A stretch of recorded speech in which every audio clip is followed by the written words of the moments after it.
Oh, I am not going to share a poem right now, but I'm feeling really inspired to share a story with you all. It's something that happened almost a year ago, and it's really worth sharing. I think it's important that when we experience God moving in our lives, that we share those stories so that people can see and maybe, palpate God's movement and how God interacts with us and how we engage and how that can go sometimes. I've had tons and tons of experiences, and often I don't share them in this way, though I really should. So perhaps I will start doing more of that. So this is a really cool story about baseball. I don't always pray about baseball, but anyways, I'm often at a game and I'll pray that the kids play safely and that they have fun and that my boys would do their best and that the team would do their best and all of that kind of stuff. And yes, I do believe that God cares about baseball. God cares about all of the details, small or large, in our lives. And so, yeah. Anyways, last year, so if you don't know me, I have two sons. They are teenagers and they love baseball. I used to play when I was younger. So, yeah, and so they come by it kind of honestly. And so my youngest boy was playing for a different league last year. He had been invited to join a different organization than what he was playing for, and they invited him to join because it's a very special reason.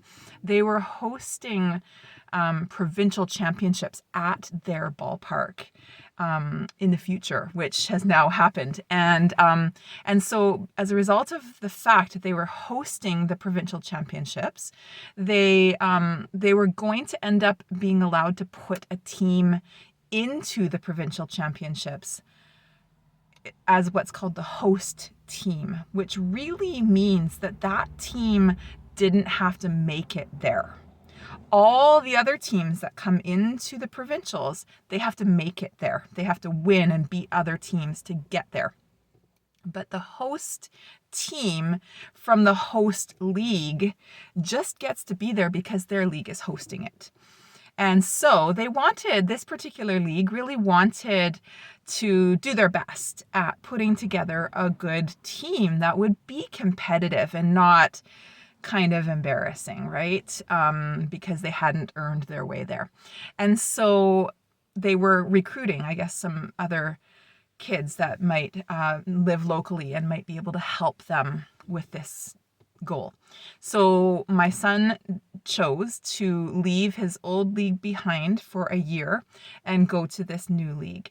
And he had a great time. They really worked the kids throughout the year. They worked them really, really hard. And then they picked a tournament team, and that's the team that ended up being in the provincials. So now it's the provincials, and there's only a few games, but this is a big deal.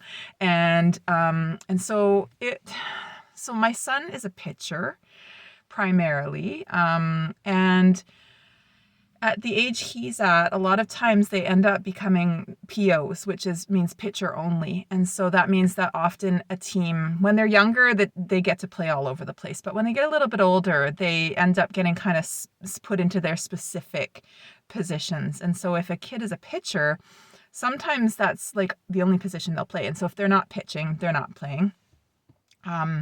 So that's something worth noting. Another thing worth noting in this story that's pretty cool is that this game happened in the provincial championships July last year. It was an ordinary day. If I were to write this as an essay, I would call it an ordinary day. And so we were playing in this game on an ordinary day against a team that was from the mainland, and this particular baseball organization, their team we were playing their organization has a great reputation in the baseball world. You just say their name and everybody knows it's going to be a good team. And this team had actually come over before the provincials to play an exhibition game with our team, and they had creamed us. Like we were, out of our league, and they were a very strong team. So now, fast forward, we're in the provincials. There's a few games. Our team was doing well, but they really weren't winning any games. So now it's this game. And this is going to be the last game that my son is going to get to pitch. And we had found out that he was going to start in the game. And it was going to be his last game because there's a lot of pitching rules. So this is another interesting factor in this story, is these pitching rules. So for kids,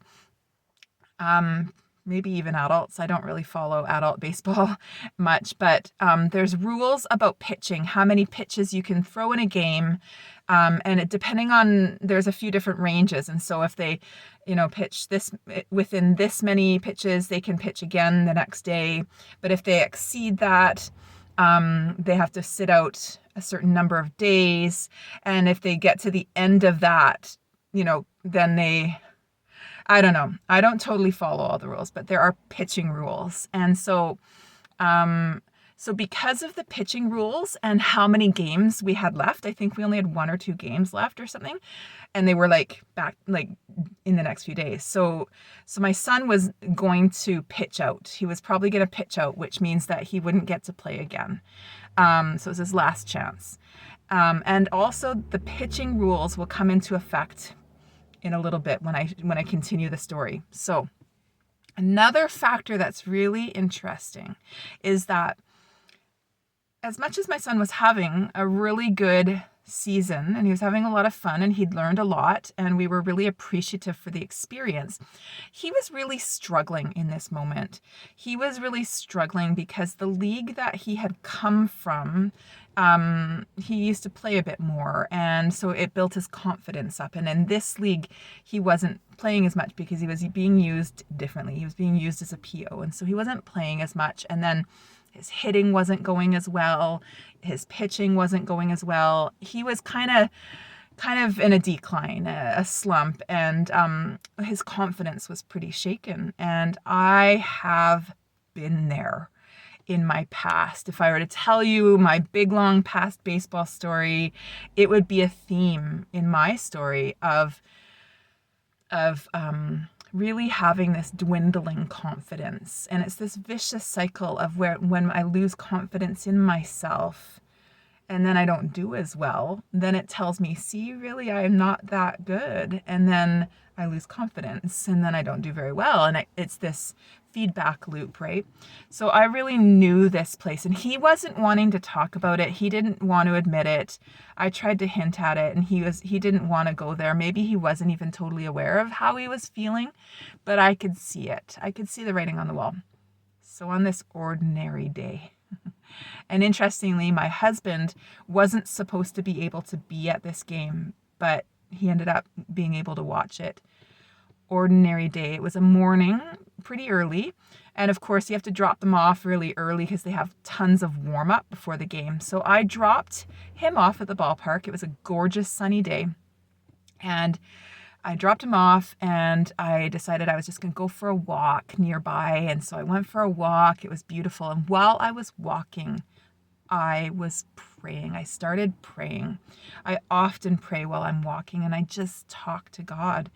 I mostly talk. Sometimes I hear back from God or sense things that God is nudging in my heart. But yeah, and so I started just kind of like a general prayer, but then it quickly turned into a prayer for the baseball game. I knew my son was starting pitcher, and I just started to pour my heart out. I even got so stirred up that I was kind of crying while I was walking. It was pretty stirred up and high charged. I was going into my own story and forgiving coaches that I'd had, and forgiving myself and asking God to forgive me for lies I'd believed about myself. And it was getting into kind of a really deep and wide type of prayer. And I was just praying for this game and for these boys and for my son, and that he would just have a game that would would raise his confidence, and and so anyways, then I was actually preparing at that time for an upcoming sermon at my church. And so I had my sermon note binder, and I put out the lawn chair when I got back and the game was about to start, and I set myself up and I started just doing my sermon notes, and life was good. I felt really good. And then this game starts. Now, back to the pitching rules. So, the pitching rules are such, like the pitch count rules are such that kids rarely can pitch a whole game. They can rarely pitch a whole game because they're going to throw too many pitches. And when they throw less pitches, it's because they're doing really well. And it's very rare that a kid will finish a game because usually they're pitching way too many pitches, and they'll be pulled out either on pitch count, or they'll get pulled out on that they're not doing as well, or they'll just get pulled out because, on to the next pitcher, right? So the fact that all of this is part of it is important. So now we are starting the game. My son is pitching and he is just hitting it. He's on fire. He is just like, and the whole game was like, we were just like on eggshells, like the tension, the excitement. It was just inning by inning. It was just like amazing. Like, and then what happens often is that when your pitcher is pitching really well, often the team gets very excited and everybody elevates their play. And so there were like amazing plays and great hits, and we ended up winning the game either 2-1 or 2-0. I should know this, but my memory is often really bad for details. But we won, and the score was super low, and my son pitched the whole game, and he was like the superstar at the end, and yeah, it was just incredible. Like everybody just burst out, like laughing, crying, like, like screaming at the end. And like, the kids just went and like tackled him. And, it was just incredible. Like, they should not have won this game. He should, like, just all of it combined. It was clear to me. And I mean, I was praying through the game too. I was actually calling up people like, pray, like, keep the prayers coming.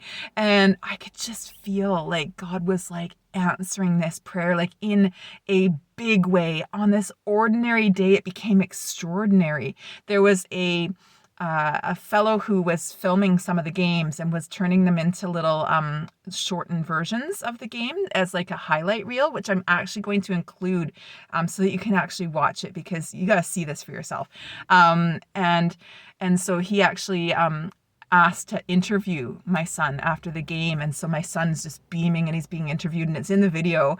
And the team comes up afterwards and they like Gatorade dumped him. It was just water.